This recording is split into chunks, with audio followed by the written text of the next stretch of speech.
Facebook CEO and founder Mark Zuckerberg finally met the press Wednesday, nearly a week after reports of a massive breach of user information by Trump-aligned data firm Cambridge Analytica. "This was a major breach of trust, and I'm really sorry that this happened," he told CNN Wednesday evening, following extensive interviews with the New York Times, Wired, and Recode.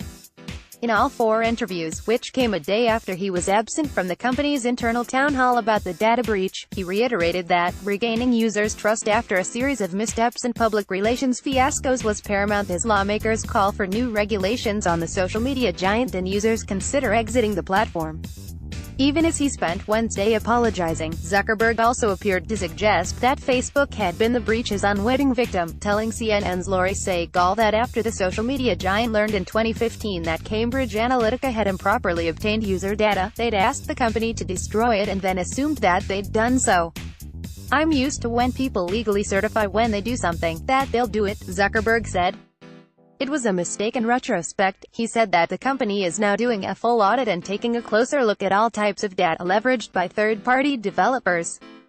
Zuckerberg said that even he is unsure what that audit will find, and that is entirely possible other firms have also retained access to information that they claimed to have deleted.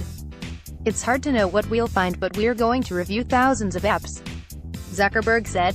Zuckerberg also said that Facebook users whose data was compromised in the Cambridge Analytica breach Facebook had learned about in 2015 would now be notified.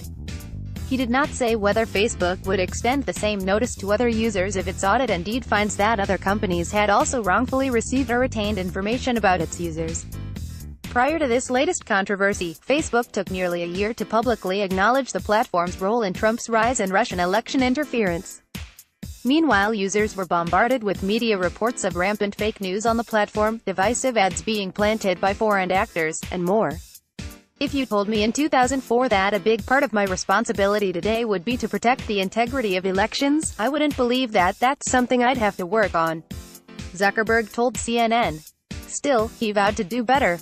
He said that Facebook is already looking ahead to the 2018 midterms and big elections in India, Brazil, and elsewhere and is moving proactively to combat bad actors who seek to hijack the platform. He said that he was sure some bad actors are already trying to meddle in the U.S. midterms taking place this fall. In last year, in 2017 with the special election in Alabama, we deployed some new AI tools to identify fake accounts and false news, and we found a significant number of Macedonian accounts that were trying to spread false news, and were able to eliminate those, Zuckerberg told the New York Times when asked what in particular Facebook was doing to improve election integrity. "You are now subscribed to the Daily Digest and Cheat Sheet. We will not share your email with anyone for any reason. What's clear is that in 2016, we were not on top of as many issues as we should have," he said to CNN. Asked if he would testify about some of those missteps in Congress, Zuckerberg said that he'd be happy to, provided that it's the right thing to do. He explained that generally Facebook likes to send specialists in the area related to the issue at hand, though if he is the authority on a particular topic he would appear himself. Zuckerberg also admitted a willingness to accept certain federal regulations. He said that legislation in support of greater ad transparency on the platform is something Facebook would be particularly amenable to, which would perhaps be convenient since the company has already begun addressing those concerns. Before signing off, Zuckerberg talked about how becoming a father had changed his outlook on the company.